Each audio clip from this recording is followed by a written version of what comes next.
kita akan mulai sesi kita. Jadi malam sesi kita ini adalah berjudul Strategic Entrepreneurial Business Roadmap ya. Jadi ada kata entrepreneurship tuh, ada kata entrepreneurial, tapi ada kata strategik juga gitu kan.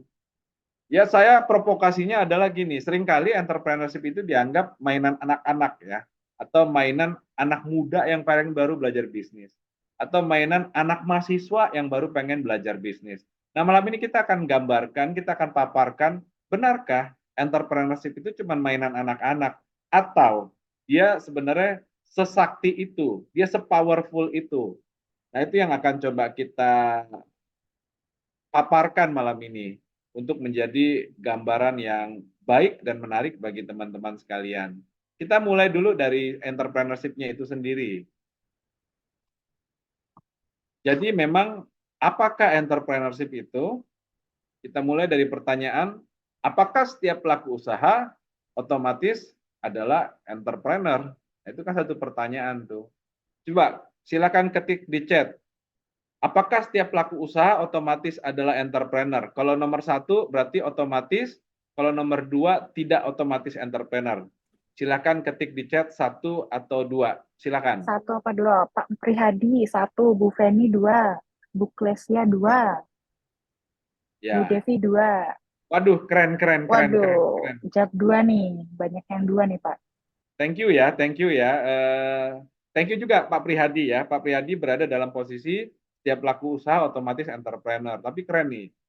Eh, Bu Penny, Bu Lesia, Bu Devi, Pak Juntak, Pak Hermawan, eh, Pak Zaki menyatakan tidak otomatis entrepreneur.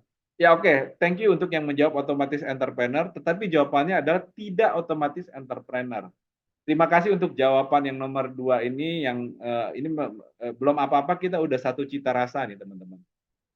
Jadi memang yaitu apakah setiap pelaku usaha otomatis entrepreneur? Karena di Indonesia ada 65 juta pelaku usaha loh Bapak Ibu. Ada 65 juta, tapi pemerintah Indonesia hanya mencatat 3,14% yang dicatat sebagai entrepreneur. Makanya melalui Perpres nomor 2 tahun 2022, pemerintah pengen naikin tuh dari 3,14 ke 4% gitu. Ya artinya 4% kali 65 juta berarti berapa tuh? 2,4. Ya 2,5 juta. 2,5 juta berarti 62 juta 500 orang pelaku usaha itu apa dong gitu kan. Nah, jadi memang tidak gitu kan. Eh, nah, makanya gini.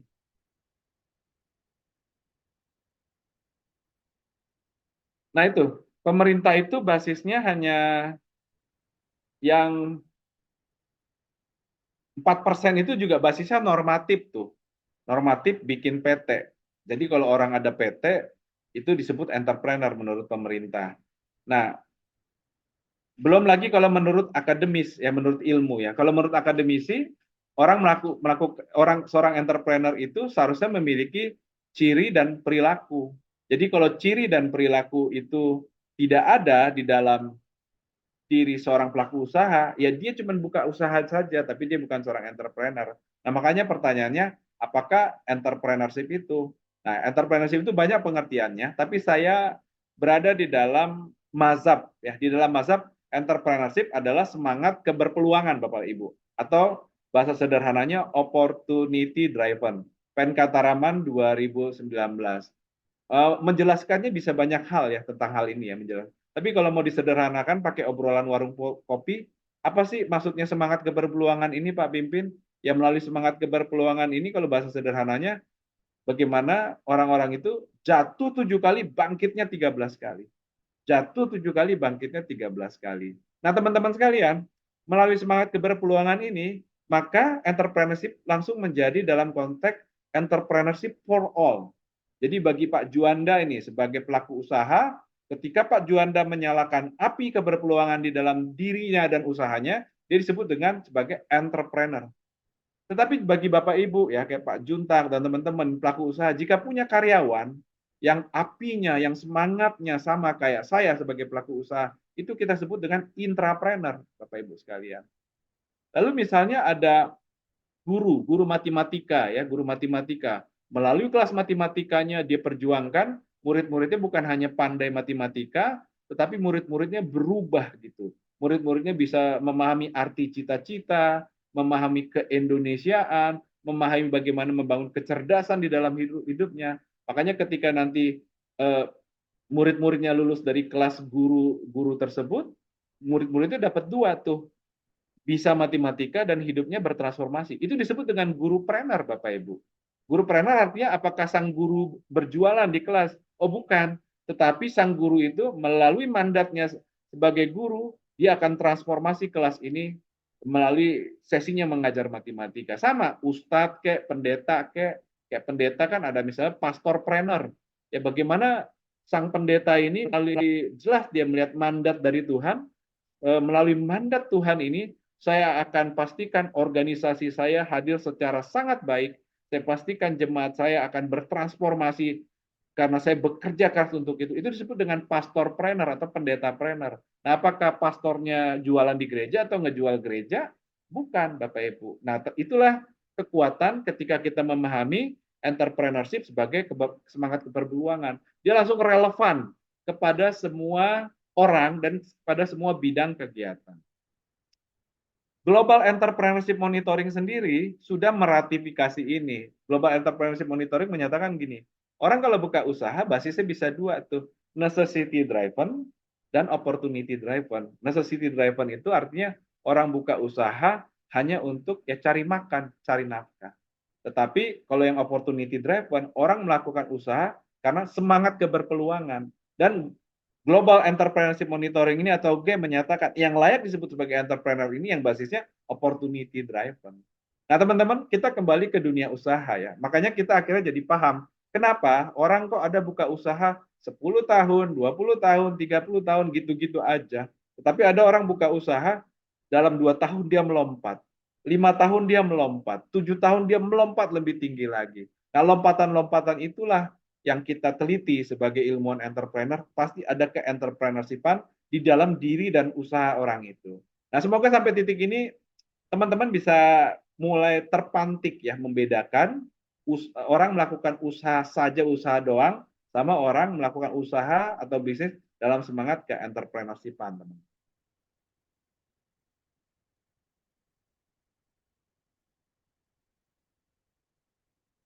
Ya, thank you Pak Arjo pertanyaannya. Nah, nanti saya akan respon. Nah, jadi gitu ya, itu perbedaan ya, usaha doang sama usaha dalam api entrepreneurship. Nah, itu secara paradigma ya, entrepreneurship adalah semangat keberpeluangan. Jatuh 7 kali, bangkitnya 13 kali. Nah, itu paradigmanya. Oke, prakteknya gimana? Nah, prakteknya itu ada 5 hal, teman-teman ya. Prakteknya ada 5 hal. Proactiveness, risk taking, innovativeness, competitive aggressiveness, dan otonomi ya. Jadi itu bentuk-bentuk prakteknya. Di sesi 1 saya banyak menjelaskan kelima hal ini nih yang kita sebut dengan PRICA ya. Proactiveness, risk taking, innovativeness, competitive aggressiveness, dan autonomy. Cuman ya sesi malam ini ya sudah kita tahan dulu lah. Nanti kalau ada pertanyaan mungkin saya akan explore ke teman-teman. Gitu. Nah, tetapi memang ya oke saya contohkan yang proactiveness dulu ya. Proactiveness itu berarti kan keproaktifkan. Misalnya gini teman-teman. Kita jualan ayam goreng ya. Ayam gorengnya itu udah enak sebenarnya. Tapi karena kita entrepreneur, ya, kalau pedagang kan udah enak ya udah maksimumkan jualan, dapat banyak duit selesai. Tetapi kalau kita seorang entrepreneur, walaupun ayamnya udah enak, kita pikirkan siang dan malam tuh teman-teman. Memikirkannya siang dan malam. Apa yang terjadi teman-teman? Dari ayam gorengnya enak menjadi unik. Nah, udah enak, unik, kita terus pikirkan siang malam, siang malam. Nanti akan muncul tuh ayam gorengnya dari enak, unik menjadi tematik.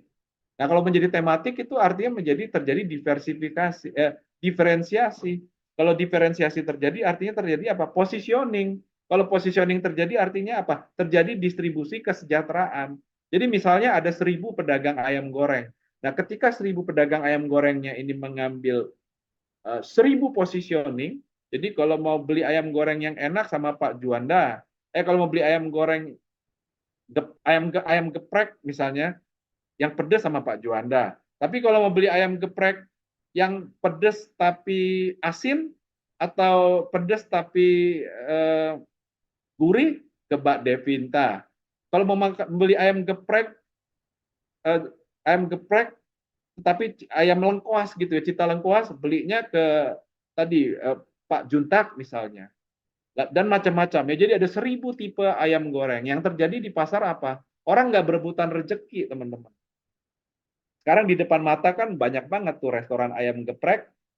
Awalnya dulu happening kan, semua bangkit, lalu sekarang udah tutup tuh, udah pada banyak yang mati. Ya karena tadi mereka terjebak hanya jadi pedagang saja. Ini banyak yang makan ayam goreng ya, saya jual ayam goreng, tapi mereka tidak mengentrepreneursipkan penjualan ayam gorengnya ini. Artinya uniqueness-nya nggak dibangun, tematiknya nggak dibangun, positioning nggak terbentuk. Sehingga akhirnya pasar jenuh ya bubar jalan semua. Bubar jalan semua. Gitu. Nah itu kira-kira ya, lalu ada risk taking, innovativeness, competitive aggressiveness, autonomi, ya itu nanti kalau butuh kita akan jelaskan. Nah ini paradigma dan spiritnya. Kalau secara prakteknya ini Bapak Ibu. Jadi entrepreneurship itu secara praktek kita mesti ngapain sih Pak Pimpin? Ya ini. Jadi yang menjadi arah kita itu adalah big ya, mengembangkan peluang bisnis, mengembangkan peluang inovasi, mengembangkan peluang keunggulan Bapak Ibu sekalian. Jadi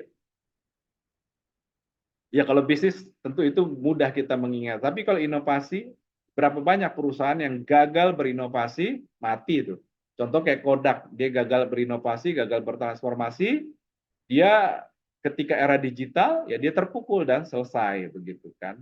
Lalu keunggulan ya, keunggulan. Ya nggak apa-apa, kita cuman misalnya cuman pedagang nasi goreng biasa, tetapi kita misalnya berfokus menjadi pedagang nasi goreng yang ramah, cepat, dan bersih. Jadi di komplek rumah saya, di gang rumah kita, di kecamatan, ada misalnya 20 pedagang nasi goreng atau 50 pedagang nasi goreng. Tapi si pedagang nasi goreng ini pasti bersinar terang. Karena yang di saat yang 49 pedagang nasi goreng itu sibuk mikirin gimana nasi gorengnya enak, ya si satu orang ini berpikir ya nasi goreng enak mau udah biasa lah, semua orang juga bisa bikin. Tetapi saya selain enak, saya mampu ramah, cepat, bersih. Nah ini di pasar akan bersinar terang. Keunggulan hadir. Jadi Bapak Ibu sekalian, bicara keunggulan harus ruwet nggak ya? Bisa juga dibikin ruwet, tapi dibikin sederhana bisa nggak? Bisa. Cuman pertanyaannya, teman-teman sebagai pelaku usaha, punya nggak kesadaran, punya nggak kepekaan untuk membangun bisnisnya menjadi unggul. Nah ini kalau kita cuma terjebak jadi pedagang saja, kita tidak akan punya sensitivitas untuk menjadi unggul. Nah jadi gitu teman-teman ya. Jadi entrepreneurship itu adalah semangat keberpeluangan, nafasnya itu bisa berbasis proaktiveness, risk taking, innovativeness, competitive aggressiveness, dan autonomi. Bentuk uh, praktek praktisnya itu 3 teman-teman yang kita sebut big, yaitu pengembangan peluang bisnis, peluang inovasi, dan peluang keunggulan. Nah itu dulu prolognya. Nah sekarang kita masuk ke materi kita secara lebih mendalam. Jadi berkaca dari perkembangan keilmuan yang ada itu, saya akhirnya membagi entrepreneurship berbasis dengan 3 strata, teman-teman ya. Strata pertama itu adalah 1.0, foundership. Lalu 2.0, ya nanti 2.0-nya kita lihat seperti apa. Oke, 1.0 itu adalah foundership ya. Pada era foundership ini, yang menjadi concern kita itu adalah bagaimana mengembangkan business ideation. Ya, business ideation. Ini di sesi 2 ini saya udah jelaskan tuh. Pengembangan bisnis itu ya pendekatannya banyak lah ya, pendekatannya banyak. Cuman saya pakai Scampeter tuh. Scampeter tahun 1934. Buat saya juga kagum sih, 1934 dia udah bisa melakukan formulasi seperti itu gitu. Jadi bagaimana sih kita ngembangin ide bisnis? Ada 5 pendekatannya: produk baru, pasar baru, cara baru, pasokan baru, organisasi baru, teman-teman. Ya cuman di sesi ini kita nggak jelaskan mendalam lah. Itu sesi 2, itu sesi 2 teman-teman. Jadi teman-teman mengutak-ngatik 5 hal itu, teman-teman akan mendapati tidak ada alasan pengembangan peluang tidak bisa Pak Pimpin. Ribet, semua orang udah main di bisnis yang sama, siapa bilang? Ya, kayak nasi goreng, ibu saya orang Batak, teman-teman. Ya, dikasih teri Medan aja itu udah jadi produk baru tuh, begitu. Dan kenapa saya sebut teri Medan? Ya kita sebagai orang Batak, ya Pak Juntak pasti tahu lah. 95% orang Batak tuh pasti senang Sri Medan. Jadi nasi goreng yang udah dimakan semua orang, kan kuliner itu kan ada 3 yang top kan. Ayam goreng, nasi goreng, bakso. Ya, itu udah survei survei akademik nih. Jadi kalau kuliner kalau udah yang diutak-atik 3 ini pasti pasti ada pembelinya lah bahasa sederhananya gitu.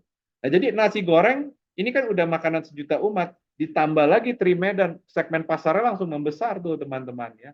Segmen pasar langsung membesar, terjadi segmen pasar yang dilirik oleh orang Batak. Orang Batak di Jakarta ini kalau nggak salah ada sekitar 250.000 sampai 500.000 orang kan gitu kan.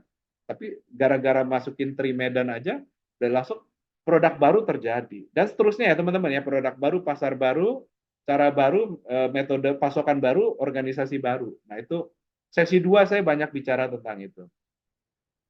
Jadi bagaimana kita melahirkan ide bisnis, yang kedua memastikan studi kelayakannya ya, studi kelayakannya ya, pasarnya ada nggak,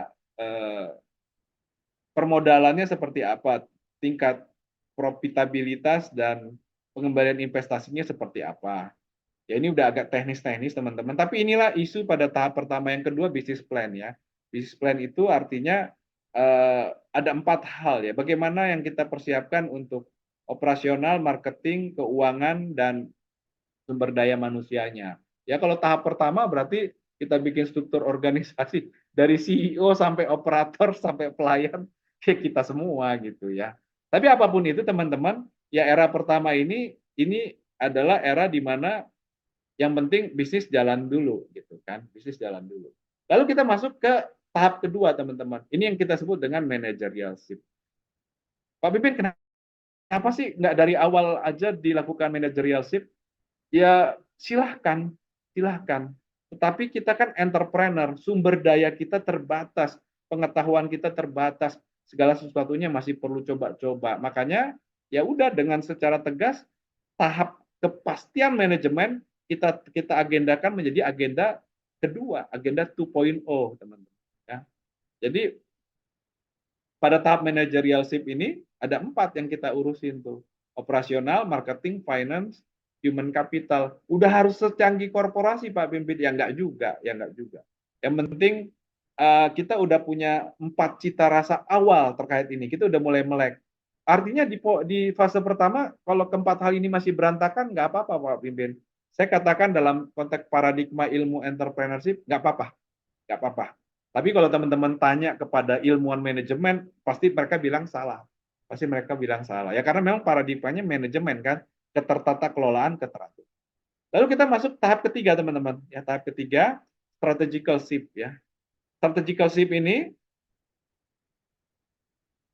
ada 6 ya kurang lebih yang kita handle. Ya, dinamika lingkungan bisnis ya. Kalau di ilmu manajemen namanya pestal tuh.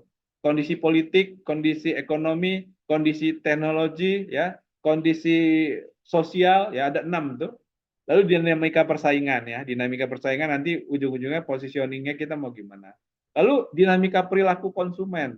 Konsumen suka kita, menolak kita, atau bosan sama kita, dan seterusnya. Lalu di internal ada 3 juga yang kita urusin. Sumber daya, kompetensi, kapabilitas. Resource creation, penciptaan sumber daya gimana? Ya, penciptaan kompetensi gimana, penciptaan kapabilitas gimana. Nah, makanya teman-teman bayangkan tuh. Kalau baru mulai bisnis, 6 hal ini udah harus diurus di awal. Puyeng nggak kepegang, teman-teman. Makanya kita taruh, makanya kita strata kan, ada 1.0 foundership, ya, awal memulai bisnis, 2.0 managerialship, bagaimana mulai membangun ketertata kelolaan, lalu ada strategical shift, bagaimana membangun kontekstualan. Ya, karena bisnis bukan hadir di ruang kosong. Ya, begitu bisnis kita membesar, kita mulai adjust bisnis kita cocok nggak sama peraturan dan pestel tadi kan. Lalu persaingan gimana? Persaingan langsung muncul secara kuat nggak, dan seterusnya dan seterusnya. Nah, tapi itulah stratanya. Makanya dengan paparan ini akhirnya kita rumuskan begini teman-teman ya. Jadi kalau tadi slide tadi itu kan kita bagi 3 slide. Nah sekarang ketiga slide itu kita satukan teman-teman. Ya, jadi di tahap pertama ini yang kita sebut business foundership ya. Jadi yang jadi arahnya itu adalah opportunity development ya. Apa yang jadi semangatnya di sini ya? Go opportunity. Yang penting peluangnya saya ambil dulu deh. Tapi Pak Pimpin saya masih acak-acakan, masih bingung, masih penuh keterbatasan, nggak apa-apa. Berarti memang kamu lagi di tahap entrepreneurship tuh, di tahap foundership gitu. Ya wajar acak-acakan, ya. Jadi wajar itu acak-acakan. Yang kita urus seperti kita bilang tadi tuh, bagaimana melakukan pengembangan-pengembangan ide bisnisnya.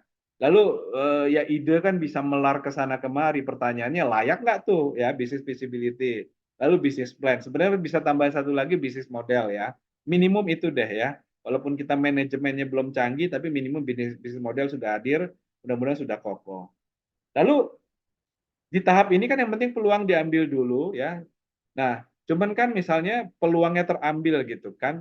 Bisnis kita omsetnya bisa 100 juta, 1 M, 1 bulan gitu kan. Berarti ya kalau bisnis dalam setahun masih 5 sampai 10 M, mungkin di pundak sendiri masih bisa tuh. Tapi begitu bisnisnya masuk ke tahap 20 M, 30 M, 50 M, itu udah nggak bisa di pundak sendiri. Itu harus ada di pundak organisasi, teman-teman. Makanya kita masuk fase 2.0, tahap kedua, yaitu business managerialship. Paradigma utamanya apa di sini? Institutional development. Jadi kita harus udah dalam paradigma membangun organisasi ini. Nah, banyak entrepreneur nggak ngerti begini-ginian. Yang mereka paham itu adalah hadir produk, jualan, dapat omset besar. Mereka nggak sadar ya, omset besar itu kalau di pundakmu sendiri, ya sampai 10, 20, 30 tahun, ya size bisnisnya akan segitu saja. Tapi kalau mau scalable, pengen pertumbuhan yang luas dan besar, itu harus ada di pundak organisasi. Makanya entrepreneur yang benar itu harus berpikir bagaimana dari garasi menuju korporasi. Jadi memang organizational base mindset gitu loh. Jadi peluang satu hal, tapi bagaimana peluang ini akhirnya, bagaimana saya akhirnya harus memiliki perusahaan, itu sebenarnya hal yang harus disusulkan, teman-teman. Nah, pada tahap ini yang jadi itu utamanya ada inovasi ya. Bagaimana kita menciptakan keinovasi-inovasian, tentu yang harus dilakukan adalah 4 fungsional manajemen tuh. Ya, operasionalnya gimana nih? KPI, SOP, ya marketingnya gimana, STP 4P-nya, finance-nya gimana? Ya, neraca, laba rugi, cash flow-nya, kan 3 itu yang dikelola di finance. Lalu human resource-nya gimana? Dari rekrutmen, placement, evaluasi, karir path-nya. Nah, 2.0 ini kalau dipikirin di tahap pertama puyeng Bapak Ibu, nggak kekejar, nggak kekejar. Makanya peta ini kan menjadi ajakan, Pak Pimpin, saya masih acak-acakan, saya layak masuk bisnis nggak? Sangat layak, tapi Anda harus sadar, Anda tuh berarti masih di tahap 1 tuh. Tapi ya ada tahap 2 nih, malam ini kita ajarin kan, ada tahap 2. Jadi walaupun 70-80% kita cari cuan, cari profit, ngembangin peluang dulu, tapi kita sadar begitu cuan profitnya gede, harus segera saya go organisasi ya. Bisnis saya harus menjadi organisasi. Lalu setelah organisasinya terbentuk, kita masuk ke tahap 3.0 teman-teman ya. Strategical shift ya. Strategical shift. Teman-teman, bisnis itu tidak hadir pada ruang kosong ya. Kalau pada tahap 1.0 kita nggak paham pasar, nggak paham persaingan, nggak paham lingkungan bisnis, nggak apa-apa. Kamu masih anak baru. Tapi begitu bisnis mau membesar, pesaing kan langsung melotot tuh. Saya hadir dan saya kalahkan dia lah. Nah, makanya pada tahap ini yang menjadi isu itu adalah go kompetitif, teman-teman ya. Kalau bahasa resminya competitive advantage. Apa yang membedakan Bank BCA dan Bank Mandiri ya kan? Makanya Bank BCA ke kanan, Bank Mandiri ke kiri. Masing-masing berbagi kue ekonomi. Bayangkan kalau Bank BCA ke kanan, Bank Mandiri juga ikut ke kanan, perang terbuka, saling mengalahkan dan saling meniadakan, teman-teman. Nah, melalui kesadaran competitive advantage ini, kita mengambil positioning masing-masing. Kalau kamu ke kanan, saya ke kiri. Ya udah kita bagi-bagi aja kue ekonomi kita. Nah, yang kita kelola seperti kita udah bahas tadi, teman-teman, ada 6 tuh. Lingkungan bisnis, persaingan, konsumen, sumber daya, kompetensi, dan kapabilitas. Nah, itu yang kita bahas pada slide 1 sampai 3 tadi. Nah, pertanyaannya, Pak Pimpin, ini udah selesai nggak? Enggak, emang kalau udah sampai sini kayak cerita sinetron gitu. Oh, udah jadi korporasi, ya perayaan tutup kan enggak. Jadi korporasi kan dia akan bergerak terus menjadi 20 tahun, 30 tahun, 50 tahun, bahkan 100 dan 200 tahun. Nah, pertanyaannya, setelah 3.0 ini apa yang kita mainkan? Tetap juga teman-teman, ada 3 hal yang kita mainkan dan itu kita sebut dengan corporate entrepreneurship, teman-teman.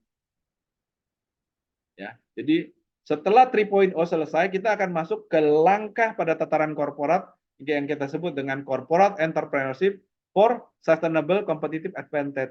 Saya sudah unggul nih, BCA ke kiri, Mandiri, BCA ke kanan, Mandiri ke Bank Mandiri ke kiri. Nah, bagaimana nih masing-masing keberunggulannya ini tetap terjaga dan terus bergerak. Nah, itu mainannya korporasi itu, teman-teman. Mainannya korporasi adalah competitive advantage. Nah, ada 3 yang bisa dilakukan untuk corporate entrepreneurship pada tataran korporasi.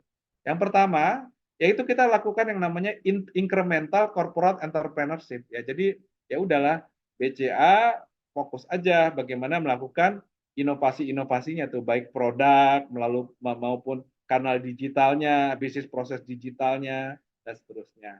Ya, jadi terus aja melakukan inovasi dengan standingnya masing-masing.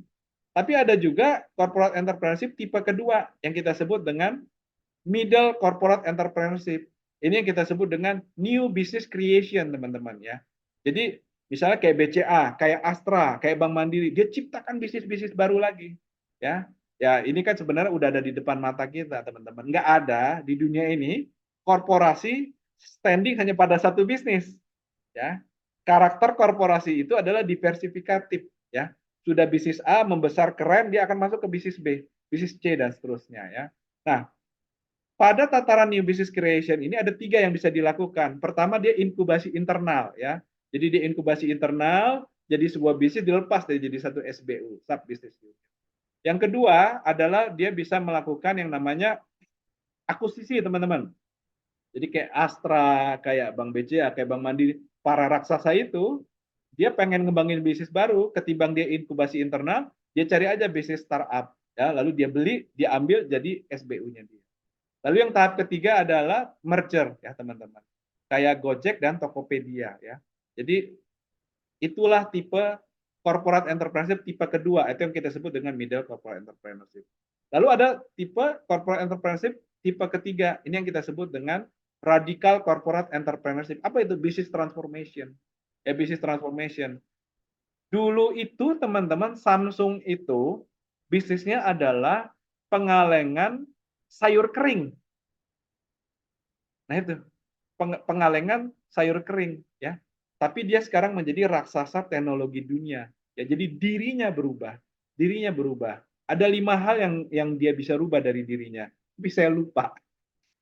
Saya mesti lihat catatan dulu. Wah, ini kan materinya banyak sekali nih, teman. Tapi intinya pada tahap ketiga itu dirinya yang berubah. Nah, tapi saya pengen kembali menukik kepada ini, teman-teman, ya. Manajemen adaptability, ya. Jadi kalau kita udah korporat itu melakukan entrepreneurship itu akan seru dan keren, tapi ada kata kunci di situ, yaitu manajemen adaptability. Artinya apa? Dalam segala keseru-seruan itu, kesiapan manajemen harus mendukung. Ya, jadi jangan sampai ya entrepreneurship itu seru, tapi kalau manajemennya nggak siap, kacau balau juga. Makanya isu manajemen adaptability ini menjadi serius sekali, ya. Makanya ini kembali ke isu 2.0, ya. Jadi bicara tentang business managerialship, ya. Jadi itu business managerialship ini harus menjadi daya dukung ke entrepreneurshipan bisnis maupun korporasi. Nah, teman-teman, kesimpulan rasanya layak kita simpulkan bahwa prinsip entrepreneurship ini relevan pada semua fase bisnis. Ya, kalau melihat slide saya yang tadi, ya. Jadi kalau ada yang bertanya, Pak Pimpin atau siapapun kepada teman-teman, entrepreneurship itu mainan anak-anak ya. Entrepreneurship itu mainannya mahasiswa yang baru belajar bisnis ya. Entrepreneurship itu mainannya anak muda yang baru belajar bisnis ya. Bapak Ibu silakan simpulkan sendiri. Tapi kalau malam ini saya memberikan paparan, ternyata entrepreneurship itu memang hadir sejak buat para pemula yang ingin berbisnis hingga pada tataran korporat. Saya itu dosen corporate entrepreneurship, teman-teman. Jadi mahasiswa-mahasiswa saya itu ada yang dari Pertamina, dari Telkom, dari Alfamart, ada dari Bank Indonesia. Ya, ketika saya paparkan ini, mereka juga secara terbuka bilang, iya Pak Pimpin, itu yang terjadi di dalam kami. Itu yang terjadi di dalam kami. Kita orang luar kan nggak ngerti. Kita anggapnya ya udahlah itu raksasa-raksasa korporasi itu bisnis like usual, ya, bisnis seperti biasanya. Ternyata enggak, teman-teman, ternyata enggak. Bahkan saya sebut merek lah ya, misalnya kayak Telkom gitu. Bahkan dia sudah turun dari mulai apa tuh ya, mindset ya. Jadi value, mindset, culture, ya bahkan sistem. Ya bahasa gampangnya, kalau di Telkom itu mereka itu nggak heran tuh, misalnya muncul ide-ide dari perorangan gitu. Kayaknya begini bagus ya, kayaknya kita begini bagus ya. Kalau di perusahaan yang belum entrepreneurial, orang-orang begitu dianggap pengganggu. Kamu terlalu seru sendiri, kita fokus aja sama yang di depan mata. Tetapi kayak perusahaan sebesar Telkom, ternyata culture-nya udah kayak begitu tuh. Dan kita sama-sama tahu betapa hebatnya Telkom itu, Bapak Ibu, dengan berbagai gerak bisnisnya dan sub bisnis unit yang ada. Demikian Mbak Devinta dan teman-teman sekalian, terima kasih.